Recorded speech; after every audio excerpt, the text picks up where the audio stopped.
UP के मुख्यमंत्री योगी आदित्यनाथ के अपर मुख्य सचिव और 1989 बैच के आईएएस अधिकारी शशि प्रकाश गोयल उत्तर प्रदेश के नए मुख्य सचिव बनाए गए हैं। दरअसल मुख्य सचिव मनोज कुमार सिंह आज यानी 31 जुलाई को रिटायर हो गए। यूपी की योगी सरकार ने केंद्र सरकार को पत्र लिखकर मनोज कुमार सिंह को सेवा विस्तार देने का आग्रह किया था, लेकिन केंद्र की मोदी सरकार ने मुख्य सचिव मनोज कुमार सिंह को सेवा विस्तार नहीं दिया।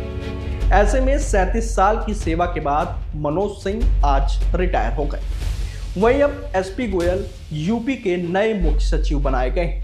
अब तय हो गया कि आगामी पंचायत चुनाव और विधानसभा चुनाव में गोयल ही योगी के सारथी होंगे।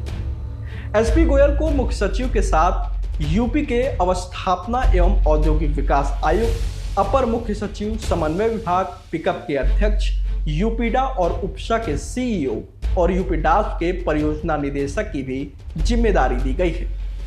बता दें कि 1989 बैच के टॉपर होने और 8 साल से सीएम योगी के अपर मुख्य सचिव होने के नाते एसपी गोयल की दावेदारी सबसे मजबूत मानी जा रही थी। एसपी गोयल मुख्यमंत्री योगी के सबसे करीबी और भरोसेमंद अधिकारी हैं। यही वजह है कि पिछले 8 सालों से वह मुख्यमंत्री कार्यालय में जुड़े हुए हैं। इतना ही नहीं, मुख्यमंत्री योगी आदित्यनाथ कोई भी फैसला एसपी गोयल से विचार विमर्श किए बिना नहीं करते। एसपी गोयल अपर मुख्य सचिव के साथ सीएम योगी के एक कुशल सलाहकार के रूप में भी काम करते हैं। बताया यह भी जाता है कि एसपी गोयल का प्रधानमंत्री कार्यालय के साथ भारत सरकार के गृह मंत्रालय समेत अधिकांश मंत्रालयों के सचिवों के साथ अच्छे संबंध हैं। यही कारण है कि जिस किसी मामले में योगी सरकार केंद्र सरकार से जल्द मंजूरी चाहती थी, वह मिल जाती थी। उत्तर प्रदेश से लेकर भारत सरकार तक एसपी गोयल की छवि निडर और बेबाक अफसर की है। दरअसल एसपी गोयल के साथ काम कर चुके आईएएस अफसर बताते हैं कि वह कभी भी दबाव में नहीं आते, सही को सही और गलत को गलत कहने की हिम्मत रखते हैं। इसका ताजा उदाहरण है कि 2024 में मुख्यमंत्री योगी आदित्यनाथ के सबसे करीबी जल शक्ति मंत्री स्वतंत्र देव सिंह ने सिंचाई विभाग के 750 सहायक इंजीनियर्स के ट्रांसफर की फाइल मुख्यमंत्री कार्यालय भेजी थी। गोयल को इतनी बड़ी संख्या में एई के तबादले तार्किक नहीं लगे। उन्होंने ट्रांसफर की फाइल को कई बार वापस लौटा दिया। वहीं सैमसंग इंडिया को निर्धारित से ज्यादा सब्सिडी देने की फाइल पर भी गोयल ने सहमति नहीं दी थी।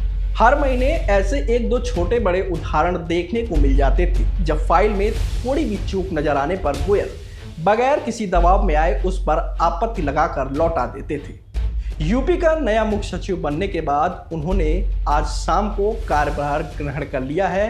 कार्यभार ग्रहण करने के बाद नए मुख्य सचिव एसपी गोयल ने क्या कुछ कहा, आप भी सुनिए। सर, मैं सर्वप्रथम माननीय मुख्यमंत्री जी का आभार प्रकट करना चाहूंगा कि उन्होंने मुझे इस प्रदेश के ब्यूरोक्रेसी के सबसे वरिष्ठ पद पर सेवा करने का मौका दिया है। और मेरी प्राथमिकताएं, माननीय मुख्यमंत्री की जो प्राथमिकताएं हैं, zero tolerance towards crime, zero tolerance towards corruption, औद्योगिक विकास, और मैं जो मुख्य सचिव महोदय ने एक आदर्श स्थापित किया है, उन्होंने जिस तीव्र गति से कई योजनाओं का कार्यान्वयन किया है, मैं कोशिश करूंगा कि मैं भी उसी गति से प्रदेश सरकार, केंद्र सरकार की योजनाओं को तीव्र गति से लागू कर पाऊं। और आप सबका सहयोग मेरे लिए बहुत ही महत्वपूर्ण होगा। और आप सबके सहयोग से, पूरी ब्यूरोक्रेसी के सहयोग से, टीम तैनात अधिकारियों के सहयोग से, माननीय मुख्यमंत्री के मार्गदर्शन में मैं पूरा प्रयास करूंगा कि हम सभी योजनाओं को सफलता से क्रियान्वित कर सकें। सर, $1 ट्रिलियन इकोनॉमी का सबसे बड़ा लक्ष्य ये तो प्राथमिकताओं में से है। $1 ट्रिलियन का जैसे चीफ साहब ने उसे आगे बढ़ाया है, तो मैं कोशिश करूंगा कि उसी प्रयास से मैं भी उसे आगे बढ़ाने